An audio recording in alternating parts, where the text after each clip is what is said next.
Did you know that the perfect husband who never argues might actually be killing his marriage? Sarah thought she had won the lottery.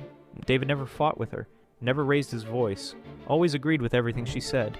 Her friends were jealous, but Sarah felt empty inside. She was married to a ghost. When she begged him to see a counselor, David finally spoke his truth. "My family taught me that good husbands never disagree. Disagreement means disrespect." For years, he had buried every opinion, every feeling, every authentic thought. He was trying so hard to be respectful that he became a stranger. Sarah realized she didn't even know who she married.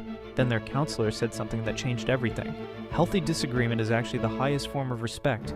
It means you care enough to be honest instead of fake. David learned to share his real thoughts respectfully.